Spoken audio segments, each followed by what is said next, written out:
Genesis chapter 44. The brothers fall before Joseph. Then he commanded his house steward, saying, Fill the men's sacks with food, as much as they can carry, and put each man's money in the mouth of his sack. Now put my cup, the silver cup, in the mouth of the sack of the youngest, and his money for the grain. And he did as Joseph had told him. As the morning light broke, the men were sent away, they with their donkeys. Now they had just gone out of the city, and were not far off, when Joseph said to his house steward, Arise, pursue the men. You shall overtake them and say to them, Why have you repaid evil for good? Is not this the one from which my Lord drinks, and which he indeed uses to interpret omens? You have done evil in doing this. So he overtook them and spoke these words to them, and they said to him, Why does my Lord speak such words as these? Far be it from your servants to do such a thing. Behold, the money which we found in the mouth of our sacks we have brought back to you from the land of Canaan. How then could we steal silver or gold from your Lord's house? With whomever of your servants it is found, let him die, for we also will be my Lord's slaves. So he said, Now let it also be according to your words. He with whom it is found shall be my slave, but the rest of you shall be innocent. Then they hurried.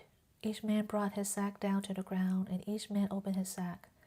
So he searched, beginning with the oldest and ending with the youngest, and the cup was found in Benjamin's sack. Then they tore their clothes, and each man loaded his donkey and returned to the city. Then Judah and his brothers came to Joseph's house, and he was still there. So they fell to the ground before him, and Joseph said to them, What is this deed that you have done? Do you not know that such a man as I can indeed interpret omens? So Judah said, What can we say to my Lord? What can we speak? And how can we justify ourselves? God has found out the iniquity of your servants. Behold, we are my Lord's slaves, both we and the one in whose possession the cup has been found. But he said, Far be it from me to do this. The man in whose possession the cup has been found, he shall be my slave. But as for you, go up in peace to your father. Judah remains instead of Benjamin. Then Judah came near to him and said, O my Lord, may your servant please speak a word in my Lord's ears, and do not be angry with your servant, for you are equal to Pharaoh. My Lord asked his servants, saying, Have you a father or a brother? And we said to my Lord, We have an older father and a little child of his old age. Now his brother is dead, so he alone is left of his mother, and his father loves him.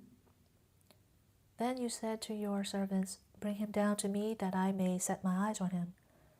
And we said to my Lord, The boy cannot leave his father. If he should leave his father would die. You said to your servants, however, If your youngest brother does not come down with you, you will not see my face again. Thus it happened that when we went up to your servant, my father, we told him the words of my Lord. And our father said, Go back, buy us a little food. But we said, We cannot go. If our youngest brother is with us, then we will go down. For we cannot see the man's face if our youngest brother is not with us. And your servant, my father, said to us, You know that my wife bore me 2 sons.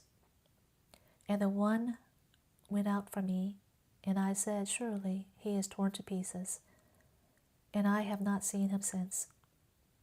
If you take this one also from me, and harm befalls him, you will bring my gray hair down to Sheol in evil.